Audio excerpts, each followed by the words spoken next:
اصل بات یہ ہے کہ اتنا وسعت کے ساتھ محمد وآل محمد نے ہمیں علوم جو ہیں وہ منتقل کیے ہیں، اور اتنے وسعت سے فرامین ہر موضوع پر موجود ہیں کہ ہمیں ضرورت ہی نہیں ہے کہ اپنی ناقص عقول سے ہم کوئی اپنے من پسند جو ہے وہ مطلب نکالنے کی کوشش کریں۔ قرآن ہمارے لیے اساس ہے، اور محمد وآل محمد کے جو فرامین جس میں انہی قرآنی موضوعات پر انہوں نے گفتگو فرمائی، وہ اتنی کثرت سے ہیں اور اتنی وسعت سے ہیں کہ دوسرے لفظوں میں کہوں گا کہ تشیع کو جو ایک امتیاز حاصل ہے وہ یہ ہے کہ ہمارے پاس احادیث کی کثرت ہے، بے پناہ احادیث ہیں۔ وہ جو نجف کے استاد تھے جو ہر روز ایک نئی تشریح اور تفسیر بیان کرتے تھے، وہ بھی محمد وآل محمد کے فرامین کی روح سے، چونکہ کسی کو یہ حق نہیں ہے کہ وہ اپنی رائے سے، اپنی سوچ سے قرآن کی آیت کی تفسیر کرے، اسے تفسیر بالرائے کہتے ہیں، اور اس قسم کی تفسیر کرنے والا جو ہے اس کی جگہ جہنم ہے، چونکہ وہ گویا پروردگار کے کلام کو اپنی خواہش، اپنی وہ جو نفسانی جو ہے اس کی سوچ ہے اس کی روح سے گویا وہ کوشش کر رہا ہے اپنا کوئی دنیاوی مطلب نکالنے کے لیے۔ لہذا قرآن مجید کے اندر ہم جو ہیں، ہم ایک کچھ ریڈ بارڈرز ہیں جس میں ہم محدود ہیں، اور وہ یہ ہے کہ ہم یا اس کے ظاہری ترجمہ جو کہ عرف میں سمجھا جاتا ہے اور گرامر، عربی گرامر کو مد نظر رکھتے ہوئے، یا اس ترجمے پہ اکتفا کریں گے۔ اگر ہمیں اس کے باوجود ہم یہ سمجھتے ہیں کہ نہیں، ہمارے کچھ سوالات ہیں جو اس ترجمے سے حل نہیں ہو رہے، تو اس کے ذیل میں جو فرامین ہیں محمد وآل محمد کے، ان فرامین سے جو ہے ہم نے استفادہ کرنا ہے۔ اور الحمدللہ قرآنی تفسیر کے حوالے سے ہمارے پاس بہت ساری ایسی تفاسیر ہیں جو لکھی ہی محمد وآل محمد کے فرامین کی روح سے، جیسے ابھی میں نے تفسیر قمی کا حوالہ دیا۔ کیونکہ سر ایک لمحے کے لیے روک کے ایک اور سوال کو بیچ میں ڈال کے تاکہ اس کی بھی وضاحت ہو جائے، کیونکہ اکثر لوگوں کے ذہنوں کو مشوش اور خراب کرنے کے لیے کچھ لوگ پری پلان یہ کام کرتے ہیں۔ مثلا ایک فقیہ، ایک مرجع، ایک مجتہد، ایک عالم جب قرآن کی کسی آیت یا حدیث سے کوئی حکم نکالتا ہے تو وہ لوگ یہ کہتے ہیں کہ یہ اس نے اپنی یعنی آپ یوں کہہ لیجئے کہ ایک مرجع جو فتاوے دیتا ہے مختلف، جو ان کے فتاوے یا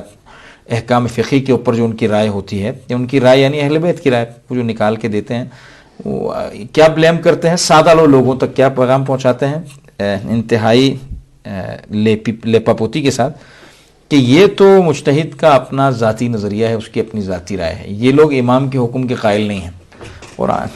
ائمہ طاہرین کے حکم کے قائل نہیں ہیں، یہ لوگ اپنی طرف سے چیزیں بیان کرتے ہیں، لہٰذا ان کی بات نہ ایک گروہ اس طرح بھی متحرک ہے، خاص طور پہ لوگوں کو علماء سے دور کرنے کے لیے۔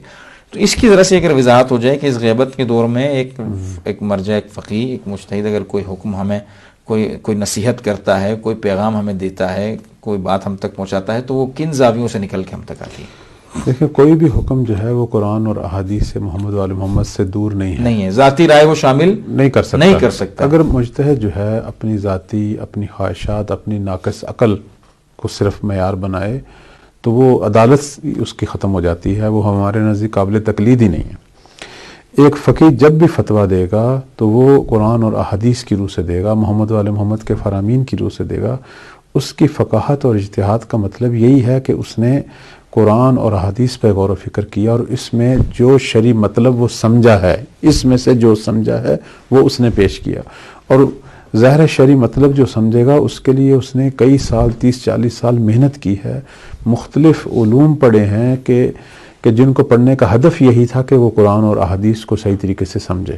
مثلا اس نے عربی نحو صرف پڑھی ہے، گرامر پڑھی ہے، منطق پڑھی ہے، ادبیات پڑھی ہیں، بلاغت پڑھی ہے، اور مختلف علوم جو وہ پڑھتا یہاں تک آیا، اور حدیث کے حوالے سے مثلا اس نے فہم حدیث، رجال ہے، اور فقہ الحدیث ہے، اور درایت ہے، اور بہت سارے علوم پڑھ رہا ہے۔ وہ اس لیے پڑھ رہا ہے کہ وہ قرآن اور احادیث کو اس طرح سمجھے، اور ان سے جو محمد وآل محمد کی مراد تھی ان فرامین کے اندر، ان مراد تک پہنچے۔ اب کبھی اگر اختلاف ہو جاتا ہے تو اس کی وجہ یہ ہوتی ہے کہ احادیث کی کثرت ہے ہمارے ہاں،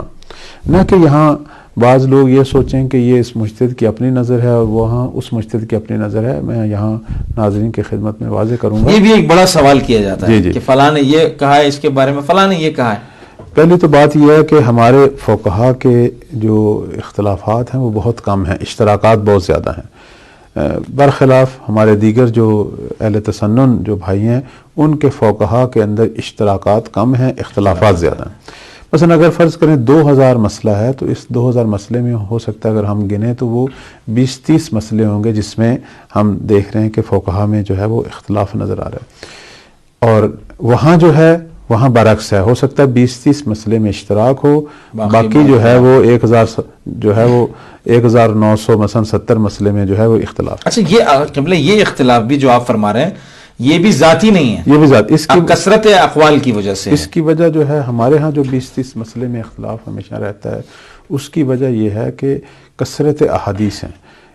ہمارے ائمہ معصومین علیہم السلام نے جب سوالات کے جواب دیتے تھے تو کئی حالات ہوتے تھے اس زمانے میں، بعض دفعہ تقیہ والی صورتحال ہوتی تھی اور اس میں وہ مجبور ہوتے تھے، اس سوال کرنے والے کی بھی جان بچانی ہوتی تھی چونکہ جاسوس بیٹھے ہوتے تھے، اور خود امام کی اپنی جان کا بھی مسئلہ تھا، اور تو اس زمانے میں ہو سکتا تھا بعض دفعہ وہ اہل تسنن کے مزاج کے مطابق جواب دیتے تھے، بعد میں صحیح جواب بھی اس تک پہنچا دیتے تھے۔ بعض دفعہ یہ ہوتا تھا کہ مولا جو ہیں وہ حقائق کے مطابق جواب دیتے تھے، بعض دفعہ یہ ہوتا تھا کہ اس زمانے میں کوئی خاص مشکلات پیش آ رہی تھی ان کو دیکھتے ہوئے صرف اس زمانے کے لیے جواب دیا، بعض دفعہ جو ہے مولا کا جواب تو وہ تا قیامت جو ہے وہ تمام جو ہے زمانوں کو ائمہ دیکھتے تھے، اس کے مطابق جواب دیتے تھے۔ بعض دفعہ درمیان میں راوی جو ہیں انہوں نے غلطیاں کی ہوئی ہیں، مولا نے کچھ کہا ہے اس نے کچھ سنا ہے کچھ ہے یا مقصود کچھ لیا ہے، درمیان میں بعض دفعہ ایسا ہوتا ہے کہ راوی جو ہے انہوں نے جھوٹ بولا ہے، امام نے کچھ کہا تھا اس نے کچھ کہا ہے۔ تو اب جو ہے ہمارے پاس احادیث کا ہوتا ہے ڈھیر، جب بھی ایک فقیہ ایک موضوع میں کام شروع کرتا ہے تو اس موضوع میں وہ دیکھتا ہے اتنی احادیث ہیں،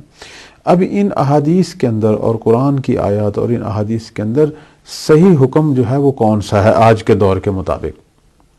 یہاں اس کی جو تحقیق ہے اس تحقیق میں وہ جو فتویٰ دیتا ہے تو وہ اسی کے اندر رہتے ہوئے فتویٰ دیتا ہے، یعنی اس کے فتوے کا جو ماخذ ہے وہ کوئی نہ کوئی حدیث ہے۔ ایسا نہیں ہو سکتا کہ فقیہ کوئی فتویٰ دے اور اس کے پیچھے کوئی حدیث یا روایت نہ ہو، نہیں، وہ ہوگی کوئی نہ کوئی روایت۔ ہاں کون سی روایت؟ جو روایت اس کی تحقیق کے مطابق آج کے اس موضوع اور مسئلے میں موزون قرار پاتی ہے اور ٹھیک یہی روایت ہونی چاہیے، وہ اس تک پہنچتا ہے اور اس کے مطابق فتویٰ دیتا ہے۔ ہو سکتا ہے اسی دور میں ایک اور فقیہ جو ہے وہ ان روایات میں تحقیق کرتا کرتا ایک اور روایت کو اپنے فتوے کی اساس بنا لے، نتیجتاً جب دونوں فتوے سامنے آئیں گے تو ان میں اختلاف نظر آئے گا، لیکن اختلاف اصل میں ان دونوں میں نہیں ہے، پیچھے روایات میں اختلاف ہے۔ تو یہاں ان کی فہم جو ہے، یہاں ان کی جو کوشش ہے، یہاں ان کی جو تلاش ہے اس کا پتہ چلتا ہے۔ اس لیے ہمارے فقہا جو ہیں وہ یہی کہتے ہیں کہ ہم اپنی طرف سے کوشش کرتے ہیں کہ محمد وآل محمد کے فرامین کی روح سے حکم دیں، لیکن خطا کا احتمال ہوتا ہے اور وہ ہمیں پتہ نہیں ہے۔ ہم نے اپنی طرف سے آخری ہاتھ، جیسے میں ایک مثال دوں، ایک ڈاکٹر کے پاس ایک مریض جاتا ہے اپنی بیماری کے حوالے سے، وہ کیا کرے گا؟ اس ڈاکٹر کے پاس گیا، اس نے ایک اور نسخہ لکھا، ایک اور ڈاکٹر کے پاس گیا، اسی دوران جو ہے اس کے نسخے میں تھوڑا سا فرق آ جائے گا، اب وہ کہے گا پیچھے سے تو یہ ایک ہی کالج سے پڑھے ہیں، ایک ہی نصاب سے پڑھے ہیں، ایک ہی جو ہیں وہ ان کے اساتید تھے، ان کی سارا پیچھے ایک ہی سسٹم ہے، لیکن یہ فرق کیوں آ رہا ہے؟ آیا کسی نے اپنی سوچ کے مطابق لکھا ہے؟ نہیں، دونوں ڈاکٹر کہیں گے کہ ہم نے جو کچھ پڑھا ہے اس کے مطابق لکھا ہے، ہم اس سے خارج نہیں ہوئے، لیکن سمجھنے کا عمل کرے گا، ہاں، لیکن اس کی فہم میں فرق پڑے گا، سمجھنے کے عمل میں یہی دقیقاً اس نے کس پیراہے سے سمجھا ہے، اس نے کس پیراہے سے سمجھا ہے، یہی فقیہ کے فقہا میں بھی یہی ہوتا ہے۔ فقیہ اس نصاب سے خارج نہیں ہوتا، فقیہ کبھی بھی قرآن و حدیث سے باہر نہیں نکلتا، وہ بہت تھوڑے سے چند ایک مسئلے ہیں کہ جس میں ہم مجبور ہیں کہ نہ قرآن میں کچھ بتایا گیا ہے نہ حدیث میں اس موضوع میں، ان مسائل میں بھی محمد وآل محمد نے ہمیں کچھ کلیات بیان کیے ہیں، کچھ قاعدے بیان کیے ہیں، وہ بھی انہی کے بتائے ہوئے قاعدوں کی روح سے اور کلیات کی روح سے ہم جو ہے وہ حکم جاری کرتے ہیں، پھر بھی محمد وآل محمد کے فرامین سے خارج نہیں ہوتے۔ لہٰذا یہ تصور ہی نہیں کرنا چاہیے، بلکہ میں ناظرین کی خدمت میں عرض کروں گا کہ شروع میں ہمارے فقہا کی جو عادت تھی وہ یہی تھی کہ وہ اپنی توضیح المسائل جو ہے وہ حدیث کی شکل میں ہی لکھتے تھے، جیسے اصول کافی بھی ایک توضیح المسائل ہے، جیسے شیخ صدوق کی کتاب منلاذ الفقیہ بھی ایک توضیح المسائل ہے۔ پھر بعد میں آہستہ آہستہ جب مسائل بڑھنے شروع ہو گئے تو انہوں نے آہستہ آہستہ جو ہے وہ احادیث کو فتووں کی شکل میں، چونکہ بعض دفعہ یہ ہوتا تھا کہ ایک مسئلے کے جواب میں کئی حدیثیں لکھنی پڑتی تھیں، تو اب کیا ہوتا تھا، چونکہ اس مسئلے کا ایک چھوٹا سا جواب اس حدیث میں تھا، ایک جواب اس حدیث میں، تو ایک مسئلے کے لیے کئی صفحے بھرنے پڑتے تھے۔ اب مجتہد کیا کرتا ہے، وہ کئی صفحے خود پڑھتا ہے اور ان سے 3 لائنوں میں 4 لائنوں میں مسئلے کا جواب لے کر جو ہے وہ مقلد کی جو ہے یا رجوع کرنے والے کی خدمت میں پیش کر دیتا ہے. تو یہ اس کا ماحصل ہوتا ہے تحقیق کا، نہ کہ اس کی اپنی ذاتی رائے ہوتی ہے.